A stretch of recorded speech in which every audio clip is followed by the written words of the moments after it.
Good morning students. आज का हमारा टॉपिक सेंटर ऑफ मास है। सेंटर ऑफ मास शुरू करते हैं। देखिए, सेंटर ऑफ मास हम क्यों पढ़ रहे हैं, एक एग्जांपल से मैं आपको बताता हूं। मैंने कहा कि ये कोई सरफेस है और इस सरफेस पर यहां कोई ब्लॉक रखा है जिसका मास m है। आपने इस ब्लॉक पर F फोर्स लगाए। जब आप इस ब्लॉक पर F फोर्स लगा रहे हैं तो ये ब्लॉक एक्सेलरेट होता है। ये ब्लॉक क्या करेगा, एक्सेलरेट करेगा। तो मैं आपको ये बताना चाहता हूं कि जब ये ब्लॉक एक्सेलरेट करेगा तो उस समय ये ब्लॉक जितने भी पार्टिकल से मिलकर बना हुआ है, बहुत सारे पार्टिकल से मिलकर बना हुआ है, तो मैं ये कहूंगा कि हर पार्टिकल का जो एक्सेलरेशन है वो a है। हर पार्टिकल का एक्सेलरेशन a है। हर एक पार्टिकल a एक्सेलरेशन से एक्सेलरेट करेगा क्योंकि उस पर F फोर्स लगा हुआ था और वो ब्लॉक एक्सेलरेट कर रहा था। पर मान लीजिए ये तो आपके पास लीनियर मोशन था। मान लीजिए एक दूसरा एग्जांपल लेते हैं। एक सेकंड एग्जांपल मैं ले रहा हूं, इसको समझिए, क्योंकि इस यूनिट का जो नाम है ये हमारे पास रोटेशनल मोशन है। रोटेशनल मोशन, हम रोटेशनल मोशन पढ़ रहे हैं। अभी तक हमने लीनियर मोशन पढ़ा था। ये जो एग्जांपल लिया है ये हमने लीनियर मोशन का लिया है, ठीक है। अगर मान लीजिए किसी ऑब्जेक्ट को आपने रोटेट करा दिया, फॉर एग्जांपल जैसे कि आपने क्या किया, ये एक रोड ले ली, यहां से आपने इसको फिक्स किया और इस रोड का मास आपने m बताया और इस रोड पर फोर्स F लगा दिया। इस पॉइंट पर फिक्स है तो ये क्या करेगी, रोड रोटेट करेगी ओमेगा एंगुलर वेलोसिटी, और ये रोड इस एक्सिस पर फिक्स है। क्या इसके हर पार्टिकल का एक्सेलरेशन सेम है? क्या इसके हर पार्टिकल का एक्सेलरेशन सेम है? नहीं है। इस पार्टिकल का एक्सेलरेशन डिफरेंट है, यहां जो पार्टिकल है उसका एक्सेलरेशन डिफरेंट है, यहां पार्टिकल है उसका एक्सेलरेशन डिफरेंट है, यहां पार्टिकल है उसका एक्सेलरेशन डिफरेंट है। मीन्स हर पार्टिकल का एक्सेलरेशन डिफरेंट है। हर पार्टिकल की वेलोसिटी उसी इंस्टेंट पर डिफरेंट है। इसका मतलब हर पार्टिकल का पोजीशन वेक्टर डिफरेंट है। हर पार्टिकल की जो वेलोसिटी है वो एट एनी इंस्टेंट डिफरेंट है। हर पार्टिकल का एक्सेलरेशन डिफरेंट है। तो यहां क्या है, आपने फोर्स F लगाया और फिर भी हर पार्टिकल का एक्सेलरेशन अलग अलग है, वेलोसिटी अलग है, पोजीशन वेक्टर अलग है।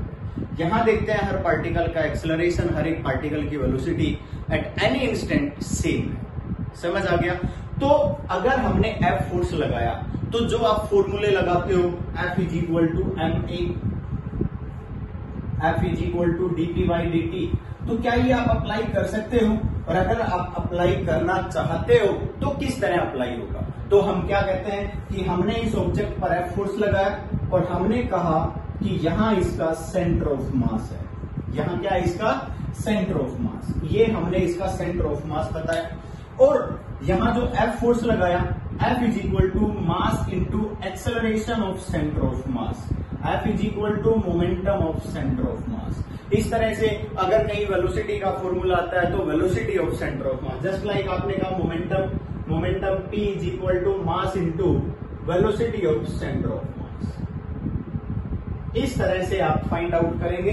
तो सबसे इंपॉर्टेंट पॉइंट जो मैं आपको बताना चाह रहा था कि हमें सेंटर ऑफ मास मालूम होना चाहिए कि सेंटर ऑफ मास क्या होता है। अब हम क्या कहेंगे भाई, ये एग्जांपल समझ आ गया हो तो हम इसकी डेफिनेशन बता देते हैं।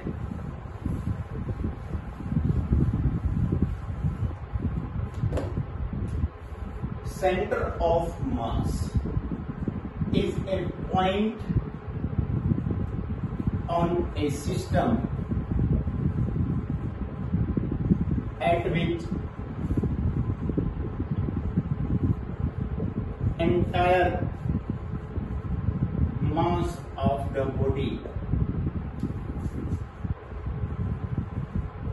is to be concentrated। जो एंटायर मास है बॉडी का वो उस पॉइंट पर कंसंट्रेट कर रहा है। अगर ऐसा है तो उस पॉइंट को centre of mass. For example मैं आपको ये बता रहा हूं कि इस मार्कर का सेंटर ऑफ मास कहाँ है, जहां ये बैलेंस हो जाए। जिस पॉइंट पर आप इसको यूं छोड़ उसको, जिस पॉइंट पर आप यूं बैलेंस कर उसको, वो सेंटर ऑफ मास है। हमारी बॉडी का सेंटर ऑफ मास यहां है, नाभि में, नोवल। समझ आ गया? तो देखिए ध्यान से, सेंटर ऑफ मास एक वो पॉइंट होता है किसी भी सिस्टम का, किसी भी बॉडी का, जहां उसका टोटल मास कंसंट्रेट करता है, उसको हम क्या बोल देते हैं, सेंटर ऑफ मास। अब अगला जो पॉइंट आता है वो ये आता है भाई, position of centre of mass. Position of centre of मास। तो यहां पोजीशन फाइंड आउट करने के लिए हमारे पास 3 स्टेप होंगे। पहला स्टेप होगा टू पार्टिकल सिस्टम। पहला स्टेप क्या होगा,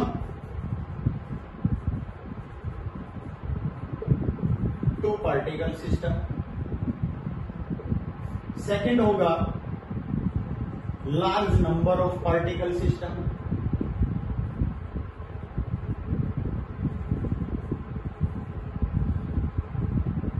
और थर्ड हमारे पास होगा कंटिन्यूअस बॉडीज। क्या होगा, continuous.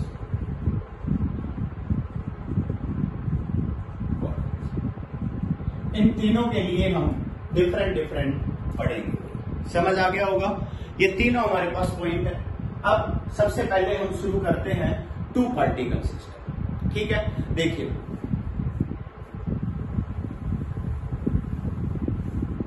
Position vector of centre of mass of two particle system. Two particle system आपने कहा कि हमारे पास एक पार्टिकल है m1 और दूसरा पार्टिकल है हमारे पास जिसका मास है m2।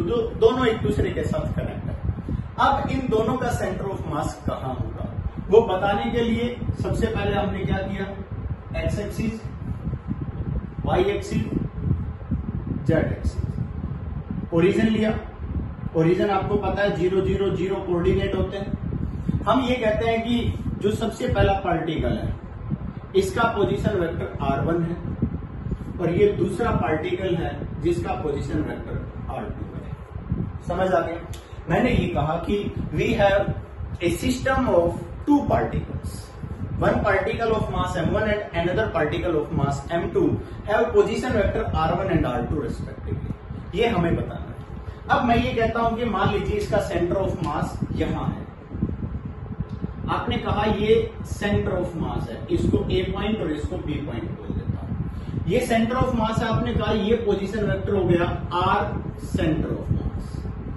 ये क्या हो गया, आर सेंटर ऑफ मास, जो पोजीशन वेक्टर मैंने आपको यहां लिखकर बताया। तो मैं आपको बता रहा हूं कि r centre of mass is equal to m1 r1 plus m2 r2 upon m1 plus m2। ये position vector of centre of mass होगा। बट ये कहां से आया ये भी फाइंड आउट करना जरूरी है। बेटा अगर हम ध्यान से देखें तो हमारे पास एक सिस्टम है, ये हमारे पास पूरा एक सिस्टम है जिसका मास m1 और m2 है। इस सिस्टम पर जो फोर्स लगा है, मान लीजिए मैं कह देता हूं let F force acting on the system. मैंने कह दिया कि इस सिस्टम पर मैंने F फोर्स लगा दिया। इस सिस्टम पर मैंने क्या लगा दिया, F फोर्स लगा दिया। अगर इस सिस्टम पर मैं F फोर्स लगाऊंगा तो क्या कहूंगा भाई, F फोर्स का एक पार्ट, F फोर्स का एक पार्ट इस ऑब्जेक्ट पर लग गया F1 और दूसरा पार्ट इस ऑब्जेक्ट पर लग गया F2। पॉइंट क्लियर हो? मैंने ये कहा कि जो हमारे पास F फोर्स था उसका कुछ पार्ट ए पॉइंट पर लग गया, ए m1 मास पर लग गया जिस फोर्स को हमने F1 का, और दूसरा किस पर लग गया, बी पर लग गया जिसका मास m2 था और उसकी वैल्यू कितनी लगी, F2। Then F is equal to क्या कह सकते हैं हम, F1 plus F2। Point clear हुआ कि हमने जो F फोर्स लगाया था उसका कुछ पार्ट तो F1 पर लगा, ये कुछ पार्ट ए पर लगा जो F1 था और कुछ पार्ट बी पर लगा जो F2 था। अब देखिए ध्यान से, मैं ये कहता हूं कि नेट फोर्स नेट फोर्स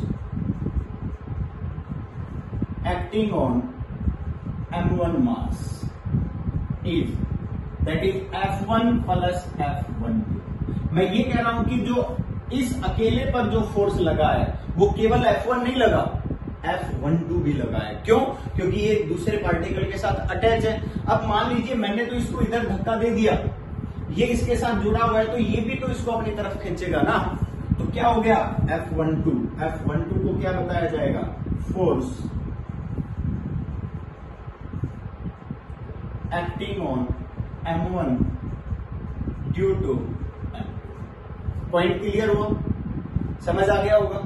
और सेकंड पॉइंट को अगर हम ये कहें similarly, net force on second mass, जिसका मास M2 है उस पर कितना लग जाएगा? F2 प्लस F21, क्योंकि F2 तो एक्सटर्नल फोर्स था जो हमने लगाया, ये भी एक्सटर्नल फोर्स था जो हमने लगाया था, और जो हमने ये कहा कि इसको ये अपनी तरफ पुल कर रहा है, ये क्या है? F12, और ये इसको अपनी तरफ पुल कर रहा है, ये क्या है? F21। मतलब M2 मास पर M1 फोर्स लगा रहा है वो तो F21 है, और M1 मास पर M2 फोर्स लगा रहा है वो क्या है? F12 है। समझ आ गया? देन नेट फोर्स निकालेंगे तो क्या हो जाएगा बेटा? Net force is equal to F1 plus F12 plus, ये तो पहले का हो गया, सेकंड का क्या हो गया? F2 plus F2। अब देखिए हम क्या कहेंगे भाई, we know F12 is equal to minus of F21। कौन सा रूल था ये भाई? By Newton's law.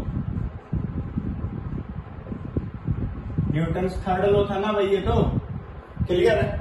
ये क्या था हमारे पास? Newton's third law. अब देखिए बेटा, हम चाहें तो इन दोनों को एक दूसरे से कैंसिल कर सकते हैं, तो नेट फोर्स क्या हो गया बेटा? F1 plus F। क्लियर है भाई? अब देख हम क्या कहेंगे, we know F1 is equal to, बेटा F1 एक्सटर्नल फोर्स लगाया था, मास कितना है? M1, और पहले का एक्सेलरेशन क्या ले लेते हैं बेटा? A1। Similarly F2 is equal to क्या हो जाएगा? M2 A2, क्योंकि दोनों पर डिफरेंट डिफरेंट फोर्स लगा, दोनों का डिफरेंट डिफरेंट मास है, तो दोनों का एक्सेलरेशन भी क्या हो जाएगा? डिफरेंट डिफरेंट होगा। तो हम इन दोनों की वैल्यू पुट करेंगे। तो F नेट फोर्स क्या लिखा था सबसे पहले हमने? यहां पर लिखा हुआ है F force acting on the system. अगर पूरे सिस्टम, मैंने कहा था कि ये पूरा का पूरा क्या है? ये सिस्टम है, सिस्टम टू पार्टिकल सिस्टम है। समझ आ गया? लिखा हुआ है टू पार्टिकल सिस्टम। एक ऐसा सिस्टम है जिसमें दो पार्टिकल है। अगर टू पार्टिकल सिस्टम है तो हमने क्या कह दिया कि अगर हम यहां फोर्स लगाएं F, तो उसकी वैल्यू क्या हो जाएगी? M1 plus M2 multiply by acceleration, और एक्सेलरेशन किसका लेना पड़ेगा? सेंटर ऑफ मास का। थोड़ी देर पहले भी मैंने आपको समझाया था कि जब हम कंप्लीट ऑब्जेक्ट पर फोर्स लगा रहे हैं, अगर मैं इस पर F फोर्स लगा रहा हूं तो एक्सेलरेशन किसका लिया जाएगा? यहां जो एक्सेलरेशन लोगे, एक्सेलरेशन ऑफ सेंटर ऑफ मास का लिया जाएगा। यहां जो एक्सेलरेशन लिया जाएगा वो किसका लिया जाएगा? फर्स्ट का। यहां किसका लिया जाएगा? सेकंड का। और यहां कंप्लीट सिस्टम का एक्सेलरेशन बताया जाएगा। पॉइंट क्लियर हो? तो अब हम इनकी वैल्यूज पुट करते हैं, बस एक बार नोट कर लीजिए।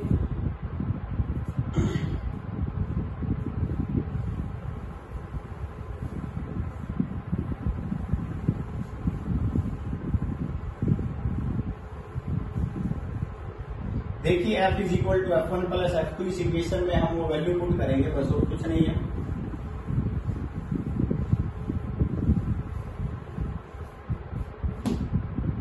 F1 M1 प्लस M2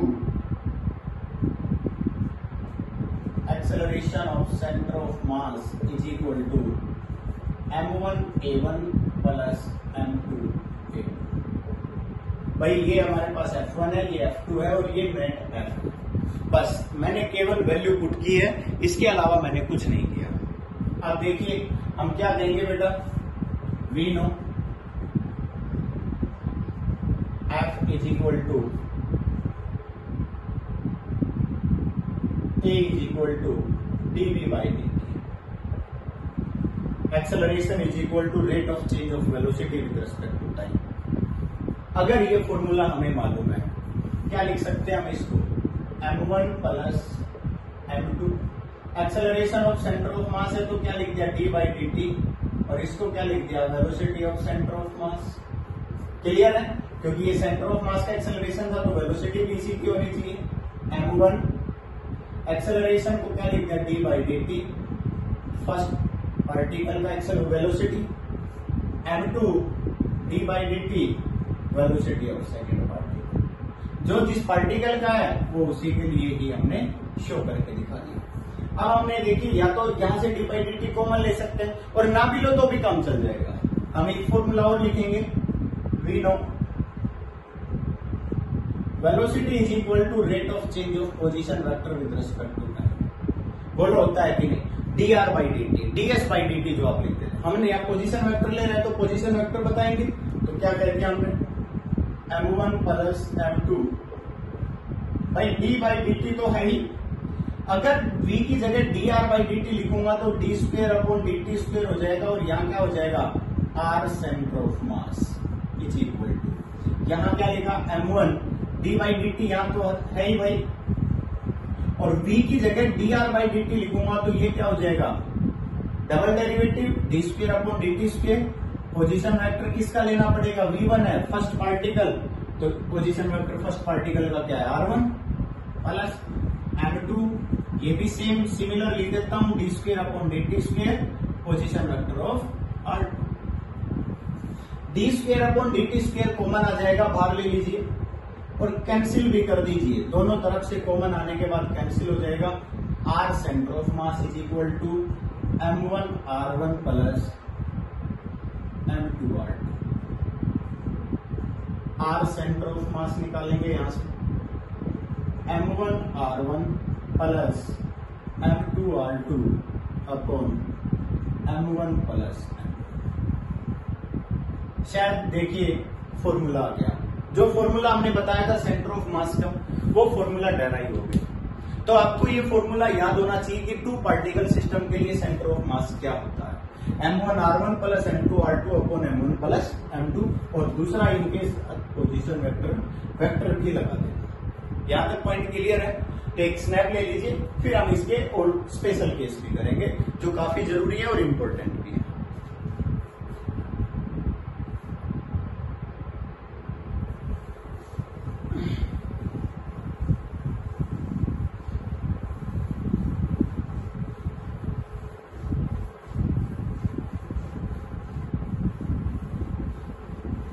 अब देखिए, आपने टू पार्टिकल सिस्टम के लिए पढ़ा, मैं ये कह रहा हूं कि देखिए बेटा,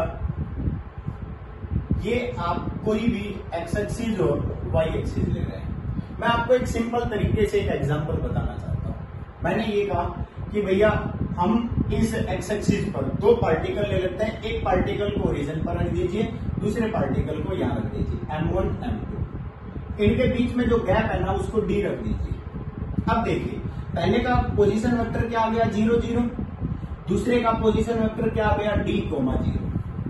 हमने क्या लिखा था, r centre of mass is equal to m1 r1 plus m2 r2 upon m1 plus m2। यहां तक क्लियर है भाई, ये फॉर्मूला था। r इज पोजीशन वेक्टर, मान लीजिए आपसे कह दिया जाए x coordinate of centre of मास, तो आपने सीधा लिख देना है m1 x1 plus m2 x2 upon m1 plus m2। आपसे कोई कहते हैं y coordinate of centre of mass, means देखिए जो r होता है, r पोजीशन वेक्टर, जो पॉइंट आप लेते हो तो क्या लिखते हो, x y लिखते हो ना, x अलग y अलग, मतलब ये कोऑर्डिनेट अलग है, ये अलग है, ये x का कोऑर्डिनेट है, ये y का कोऑर्डिनेट है, ये x का कोऑर्डिनेट है, ये y का कोऑर्डिनेट है। पॉइंट क्लियर हो, y सेंटर ऑफ मास है तो m1 y1 plus m2 y2 upon m1 plus m2। ये दोनों अलग अलग आ गए। और अगर जेड एक्सिस है तो उसको भी ऐसे लिखना है। मान लीजिए जेड सेंटर ऑफ मास निकालना है तो क्या लिखेंगे, m1 z1 plus m2 z2 upon m1 plus m। अगर तीनों एक्सिस आ जाए तो मान लीजिए ये कह दिया जाए जेड एक्सिस है तो यहाँ तीन एक्सिस अलग अलग बना दिए जाएंगे। समझ आ गया?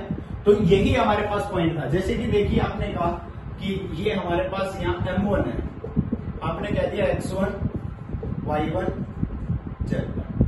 दूसरा आपने कह दिया m2 x2 y2 z2। ये R2 पोजीशन वेक्टर है, ये R1 पोजीशन वेक्टर है। यही तो था हमारा डायग्राम। तो इसका सॉल्यूशन ये करना है। बट अभी आप ध्यान से देखिए, हम यहां पर अगर मान लीजिए केवल एक ही कोऑर्डिनेट है और कोई कोऑर्डिनेट ही नहीं है, केवल इनके बीच में गैप है। ये कह दिया कि ये m1 है, ये m2 है और इनके बीच में जो गैप है ना ये 5 मीटर है। और m1 आपसे कह दिया जाता है ये 2 किलोग्राम है और ये 3 किलोग्राम है। यूं बता दिया जाता है। मेरी बात समझ गए? ये दो मास है m1 m2 2 किलोग्राम 3 किलोग्राम, बीच में गैप है 5 metre. What is the position of centre of mass? What is the position of centre of mass? इस तरह का क्वेश्चन दे दिया जाए तो आपने डायरेक्ट करना है, उसके लिए कुछ भी ज्यादा सोचने की जरूरत नहीं है। उसके लिए मैं आपको समझा रहा हूं, ठीक है? देखिए ध्यान से, मैं यहां से अगर वैल्यू भी निकालता हूं m1 r1 plus m2 r2 upon m1 plus m2 तो सीधा फॉर्मूला आएगा। देखिए ध्यान से, ये क्या है m1, फॉर्मूला लिखा हुआ है r centre of mass, m1 multiply by x axis का कोऑर्डिनेट क्या है 0 प्लस ये क्या है m2, r2 एक्स एक्सिस का कोऑर्डिनेट क्या है d अपॉन क्या लिखा हुआ है m1 प्लस m2। y और z ये भी 0 ये भी 0, यहां 0 0 करोगे कंप्लीट 0। z एक्सिस में z1 0 z2 0 0 0 हो जाएंगे तो मैंने सीधा r सेंटर ऑफ मास या x सेंटर ऑफ मास भी कह सकते हो। आप इसको कह सकते हो x centre of mass. x centre of मास क्या हो गया आपके पास m2d upon m1 plus m2। मतलब ओरिजिन से कितना दूर है, इतना दूर है ना। ओरिजिन पर क्या रखा हुआ है m1 मास रखा हुआ है। यहां से कितना दूर है भाई x सेंटर ऑफ मास, कितना दूर है, कितना दूर है m2d upon m1 plus m2। अब मैं आपको एक लॉजिक बताना चाहता हूं, एक लॉजिक ध्यान से सुनेंगे।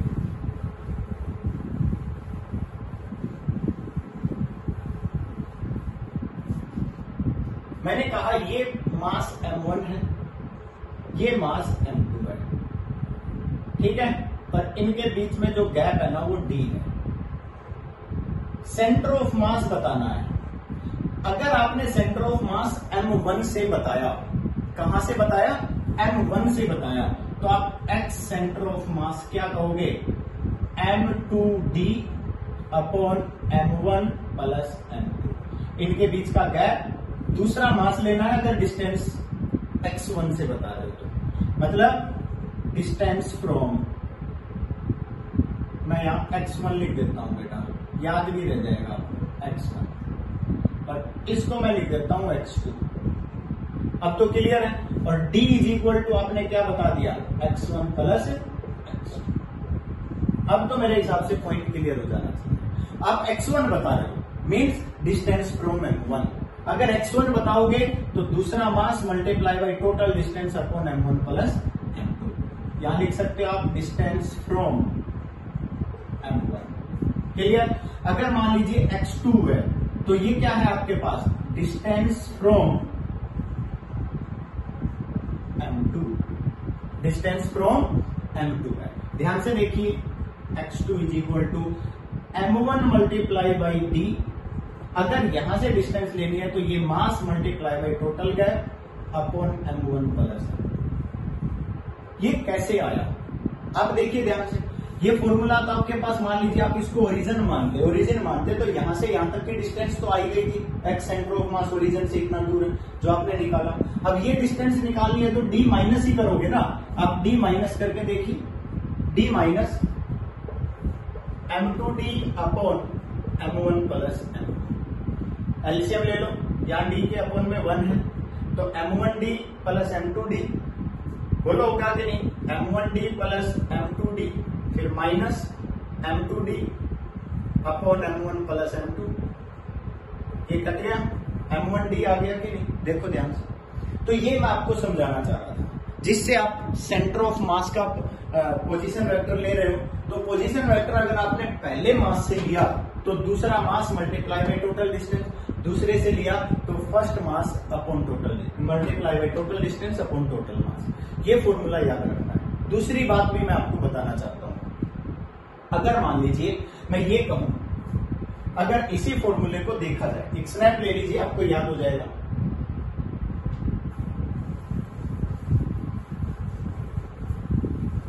यहां देखिए x1 और x2 आपने निकाला, ध्यान से देखना, x1 आपने निकाला m2d upon m1 plus m2 और x2 आपने निकाला m1d upon m1 plus m2। हो गया। अब एक बात ध्यान से देखिए, मैं ये कह रहा हूं कि अगर इसको m1 से मल्टीप्लाई कर दूं और इसको m2 से मल्टीप्लाई कर दूं, तो बेटा इधर m1 से मल्टीप्लाई करना पड़ेगा और इधर किससे मल्टीप्लाई करना पड़ेगा, m2 से। देखो मैंने जो ये इक्वेशन थी, ये थी ना हमारे पास इक्वेशन, दोनों तरफ m1 से मल्टीप्लाई किया, यहां जो इक्वेशन थी इस इक्वेशन को दोनों तरफ m2 से मल्टीप्लाई किया, तो हम क्या देख रहे हैं, राइट साइड में m1 m2d upon m1 plus m2, m1 m2d upon m1 plus m2 means these values are equal, means क्या कह सकते हैं, m1 x1 is equal to क्या कह सकते हैं, m2 x2, बोलो कह सकते हैं कि नहीं। अगर हमने ये कहा कि m1 x1 is equal to m2 x2 है, means mass multiply by two particle system में ये याद रखना है, mass multiply by distance is equal to क्या हो गया, कांस्टेंट। ये बात याद रखनी है, मास मल्टीप्लाई बाई डिस्टेंस क्या हो गया, कांस्टेंट। ये पॉइंट मोस्ट इंपोर्टेंट है जो याद रखना है। और अगर ये कांस्टेंट है तो आप क्या करोगे, distance is equal to constant upon mass, means क्या कहोगे, distance is inversely proportional to mass, means जो सेंटर ऑफ मास की डिस्टेंस होगी वो मास के इनवर्सली प्रोपोर्शनल होगी, मीन्स जिसका मास ज्यादा है उससे कम होगी और जिसका मास कम है उससे डिस्टेंस ज्यादा होगी। फॉर एग्जाम्पल मैं एक अनबैलेंस बॉडी लेने की कोशिश करता हूं, देखिए मेरे पास ये नॉन यूनिफॉर्म है, इसमें इंक डली हुई है, यहां से पतली है यहां से मोटी है, फुल इंक से भरी हुई है, तो इसका सेंटर ऑफ मास कहां होना चाहिए, मतलब मैं ये कहूंगा कि क्या इसके एग्जैक्ट सेंटर में हो जाएगा, नहीं हो सकता। पता है क्यों, क्योंकि यहाँ वेट कम है, इसका मास यहाँ कम है, इधर मास ज्यादा है, क्योंकि यहाँ तो ये कंप्लीटली इस तरह से, तो क्या कहेंगे, इसका मास इधर शिफ्ट होगा, मतलब जहां जिस तरफ मास ज्यादा है उसकी तरफ आप यूं लेकर आओगे। देखो एक एग्जांपल लेता हूं, ये पॉइंट याद रखिए। आपने क्या कहा, ये एक बॉडी है, ये एक दूसरी बॉडी है, ये दोनों एक दूसरे के साथ जुड़े हुए हैं, इन दोनों के बीच में जो डिस्टेंस है वो d है। क्या एग्जैक्ट अगर मैं ये कहूं कि ये वाला जो इनके बीच में जो गैप है, क्या ये d/2 पर बैलेंस हो जाएगी, अगर आप इसको यहां पर यूं पिन पॉइंट करोगे तो क्या बैलेंस हो जाएगी, नहीं होगी, क्योंकि ये इधर गिर जाएगी, इसका सेंटर ऑफ मास इस तरफ जाता है क्योंकि ये मास ज्यादा है। पॉइंट क्लियर हो गया, ये m1 है और ये क्या है, m2। आपको पता है m1 इज ग्रेटर देन क्या हो गया, m2 हो गया। पॉइंट क्लियर हुआ। अभी मैंने एक एग्जांपल भी आपके पास लिया था, तो आपको मेरे हिसाब से याद हो जाना चाहिए।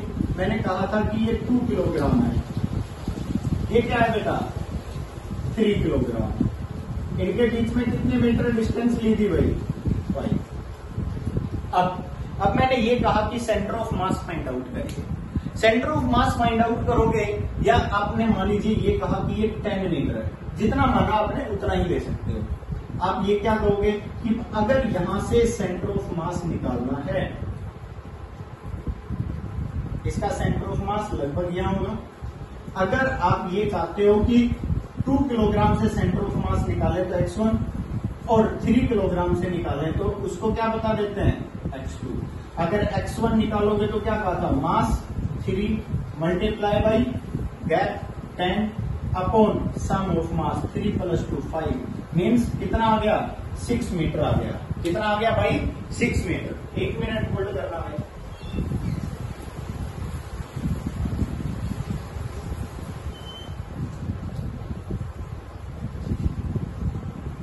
ठीक है भाई, ये कितना आ गया भाई 6 मीटर। इधर से आपको पता चल गया 4 मीटर है, माइनस करोगे तो भी या वैसे भी निकालते हो तो मान लीजिए यहां से निकालना चाहते हो, मास कौन सा लेना है 2 multiply by total distance 10 upon 2 + 3 5 पूजा कितना आ गया आपको। क्या यहां तक सभी को क्लियर हो गया? ये पॉइंट क्लियर है तो इस पॉइंट को सबसे पहले नोट कर लीजिए।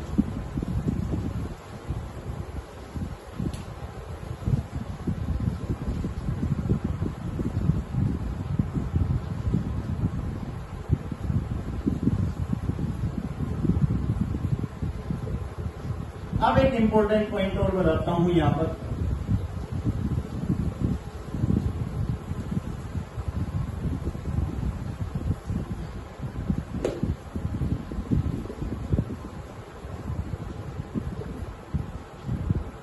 बेटा ये ओरिजिन है, ये मास m1, ये मास m2।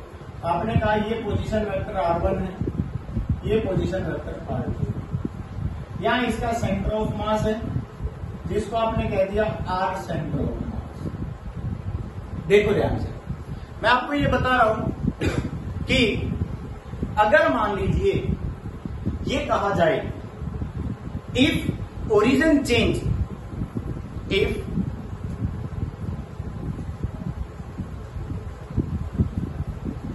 origin change, then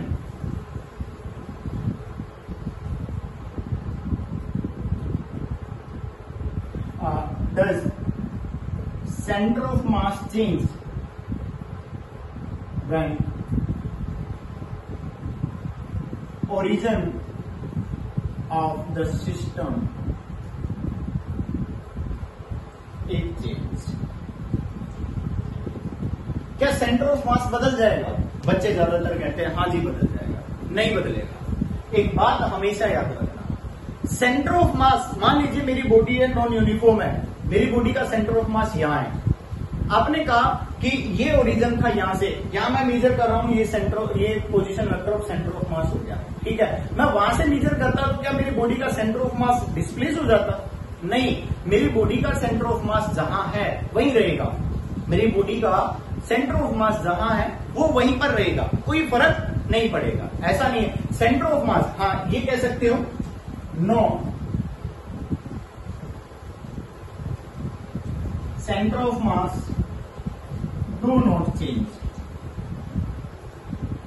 bye changing origin. But ये पॉइंट इंपॉर्टेंट है जो मैं आगे बताना चाह रहा हूं। But position vector of centre of mass change, ये भी पूछा जाता है।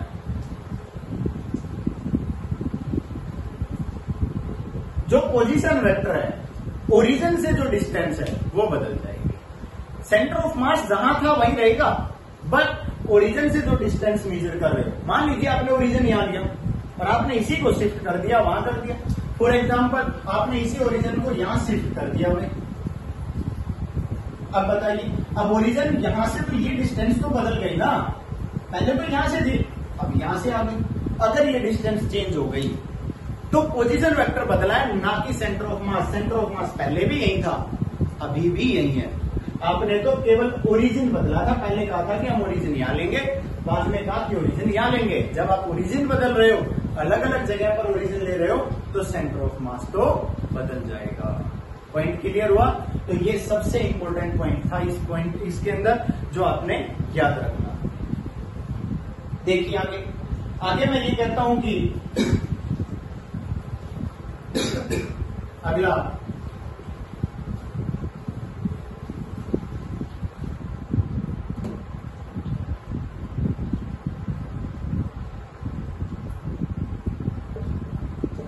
Position of centre of mass of large number of particles.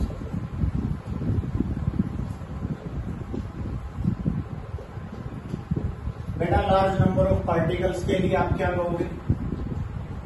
सबसे पहला पॉइंट तो यही है,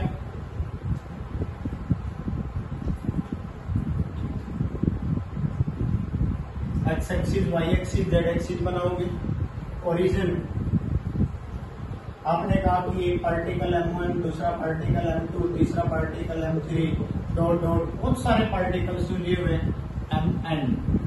एन नंबर ऑफ पार्टिकल लिए हुए। ये आपने कहा position vector R1, R2, R3, Rn, n number of particle ले लिया आपने। ये कंप्लीट आपका एक पूरा सिस्टम था। अब इसका सेंटर ऑफ मास कहां होगा? अब इसका सेंटर ऑफ मास कहां होगा ये बताने के लिए हम मान लीजिए ये कह देते हैं कि इसका सेंटर ऑफ मास यहां है और इसका पोजीशन वेक्टर क्या है? R centre of mass. R centre of मास जब आपने बताना है क्या कहेंगे भाई? M1 R1 सेम उसी तरह से M2 R2 plus M3 R3 plus up to क्या हो जाएगा? MN Rn अपॉन मतलब मास multiply by position vector plus mass multiply by उसी का पोजीशन वेक्टर प्लस इस तरह से कंटिन्यू चलता रहेगा upon M1 plus M2 plus up to dot dot plus MN। ये आपके पास एक R सेंटर ऑफ मास का फॉर्मूला होगा। समझ आया? अब मैं ये कहता हूं कि एक्स एक्सिस का कोऑर्डिनेट लेना, एक्स सेंटर ऑफ मास क्या होगा? तो क्या लिखेंगे? सीधा M1 x1 plus M2 x2 plus, क्योंकि कोऑर्डिनेट दिए रहेंगे यहाँ पर M3 x3 sorry MN xn लिख दीजिए, अप टू लिख दिया हमने upon M1 plus M2 plus up to plus MN। जब आपके पास दो से ज्यादा पार्टिकल हो, 3, 4, 5 कितने भी हो, मेरी बात समझ गए? When you have particles more than 2 that is 3, 4, 5, 6, एक ऐसा सिस्टम ले रहे हो जिसमें n नंबर ऑफ पार्टिकल्स हैं, उनके लिए similarly y centre of mass अगर आपने निकालना है तो M1 Y1 plus M2 Y2 plus MN YN upon M1 plus M2 plus up to MN। समझ आ गया होगा? और इसी तरह से हम जेड एक्सिस का कोऑर्डिनेट भी लिख देंगे, z centre of mass M1 Z1 plus M2 Z2 plus up to plus MN ZN upon M1 plus M2 plus up to MN। ये हमारे पास मेन पॉइंट्स। तो ये हमारे पास सेंटर ऑफ मास के फॉर्मूला है।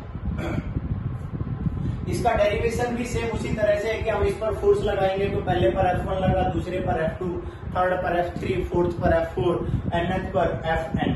सभी का सम करेंगे M1 A1 M2 A2 और उसी तरह से डिफरेंशिएशन कॉमन लेंगे और हमारे पास ये फॉर्मूला निकल के आ जाएगा।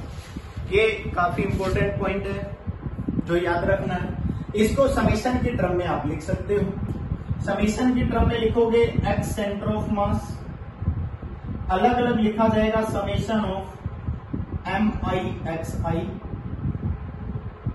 Upon summation of MI, I is equal to 1 to n, I is equal to 1 to n। Summation का साइन सम होता है, I इज इक्वल टू 1 है, सबसे पहले I की जगह 1 रखेंगे, फिर प्लस का साइन लगाएंगे, फिर I की जगह 2 रखेंगे, फिर प्लस का साइन लगाएंगे, फिर I की जगह 3 रखेंगे और इस तरह कहां तक रखते जाएंगे? n तक। जब रखते हुए जाएंगे तो M1 X1 plus M2 X2 plus M3 X3 plus up to MN XN upon M1 plus M2, क्योंकि I की जगह 1 रखोगे M1 हो गया, फिर प्लस, फिर 2 रखेंगे तो M2 हो गया और इस तरह से हम आगे बढ़ते हुए चले जाएंगे। समझ आ गया भाई? पॉइंट क्लियर हुआ होगा? तो ये हमने इसी तरह से वाई सेंटर ऑफ मास बता सकते हो। वाई सेंटर ऑफ मास ये समेशन की एक्स एक्सिस की टर्म है। वाई सेंटर ऑफ मास में भी आप यही कहोगे summation of MI YI, I is equal to 1 to n upon summation of I is equal to 1 to n mi। Clear है। और इसी तरह से z एक्सिस का बताओगे, z centre of mass mi z i summation i is equal to 1 to n upon summation of mi i is equal to 1। यहां तक समझ आ गया होगा। ये समीशन के टर्म में हमने आपको सेंटर ऑफ मास बता दिया। जब n नंबर ऑफ पार्टिकल्स हो तो उसमें इस तरह से होता है। एक न्यूमेरिकल ले लेते हैं तो समझ आएगा आपको। नोट करिए पहले इसको।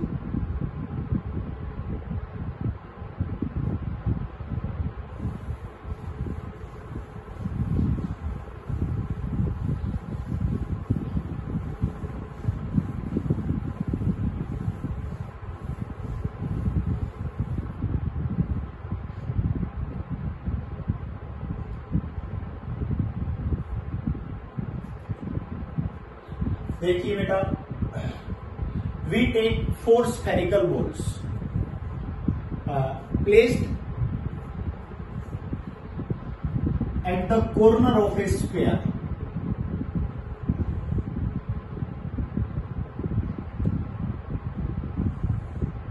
ये स्क्वायर है बेटा। स्क्वायर मैंने लिख दिया ए बी सी और ये डी। ठीक है, मैंने इस एक्स एक्सिस और वाई एक्सिस पर हमने ये स्क्वायर लिया। स्क्वायर की साइड 1 मीटर बता देता हूं, ये 1 मीटर। तो देखिए मैंने यहां पर मैंने ये कहा कि ये मान लीजिए डी का पॉइंट है तो 0 0 हो गया। ये सी पॉइंट क्या हो गया, एक्स एक्सिस पर है 1, वाई एक्सिस पर नहीं है 0।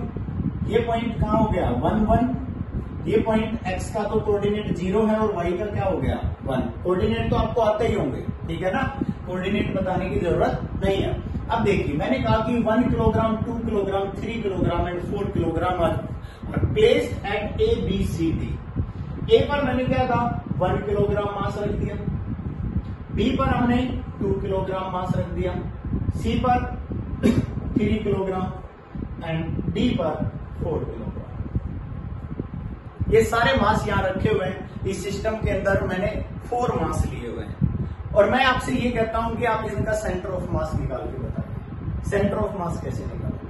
जब आप इनका सेंटर ऑफ मास निकालेंगे तो क्या कहेंगे भाई, x centre of mass m1 x1 plus m2 x2 plus m3 x3 plus m4 x4 upon m1 plus m2 plus m3 plus m4। क्योंकि हमारे पास कितने सिस्टम का पार्टिकल है, कितने पार्टिकल का सिस्टम है, 4 पार्टिकल सिस्टम है, 1 2 3 एंड 4। अब पहला पार्टिकल 1 किलोग्राम है, 1 मल्टीप्लाई एक्स एक्सिस का कोऑर्डिनेट क्या है 0 प्लस दूसरा 2 किलोग्राम है मल्टीप्लाई बाई एक्स एक्सिस का कोऑर्डिनेट क्या है 1। तीसरा 3 किलोग्राम है, एक्स एक्सिस का कोऑर्डिनेट क्या है 1 प्लस फोर्थ 4 किलोग्राम है, x axis coordinate 0 upon total mass 1 plus 2 plus 3 plus 4। मेरे हिसाब से आ जाना चाहिए 2 प्लस 3 5 बाई 10 1 बाई 2 0.5 मीटर। मतलब आप ये कहेंगे कि centre of mass x axis में बिल्कुल इसके आधे पर है, पर ये नहीं पता हाइट में कहां है, क्योंकि ये मैंने कहां पर लगा दिया 0.5 पर, क्योंकि 1 मीटर है ना यू लेंथ में, आधे पर बना दीजिए, हो गया। Second y centre of mass भी निकालना है। वाई सेंटर ऑफ मास निकालेंगे तो m1 y1 plus m2 y2, सीधा लिख दें m1 1 किलोग्राम, y कितना है 1 प्लस m2 कितना है 2 किलोग्राम, y कितना है 1, m3 कितना है 3 किलोग्राम, y कितना है 0, m4 क्या है 4 किलोग्राम और y कितना है 0 अपॉन 1 प्लस 2 प्लस 3 प्लस 4। तो y सेंटर ऑफ मास निकाला हमने 1 प्लस 2 3 अपॉन 10 कितना आ गया भाई 0.3। 0.3 मतलब y एक्सिस में ऊपर की तरफ 0.3। बेटा ये 0.5 एग्जैक्ट सेंटर होगा क्योंकि 1 मीटर था, ठीक है ना। 0.3 लगभग यहां होगा, मतलब ये आपका क्या आ गया, सेंटर ऑफ मास। कोऑर्डिनेट क्या आ गए, 0.5, 0.3। समझ आ गया, ये आपका सेंटर ऑफ मास आ गया। आर सेंटर ऑफ मास अगर आप बताते हो तो कोऑर्डिनेट लिखना चाहते हो तो सीधा कोऑर्डिनेट लिख दीजिए। एक्स एक्सिस है तो क्या लिख देंगे, 0.5i प्लस 0.3j। ये आपका क्या आ गया, आर सेंटर ऑफ मास। क्या यहां तक क्लियर है? तो इस तरह के काफी सारे क्वेश्चंस आपकी बुक में दिए हुए हैं। आप आज के लिए काफी है, इतना ही। आज इनके न्यूमेरिकल करके देखो आप, और इनके न्यूमेरिकल करने के बाद अगला जो है वो कंटिन्यूअस मास के लिए है, जो हम अगली क्लास में कराएंगे। आज के लिए इतना ही है। कुछ न्यूमेरिकल्स में अगर डाउट आए तो आप हमसे पूछ सकते हैं। Thank you.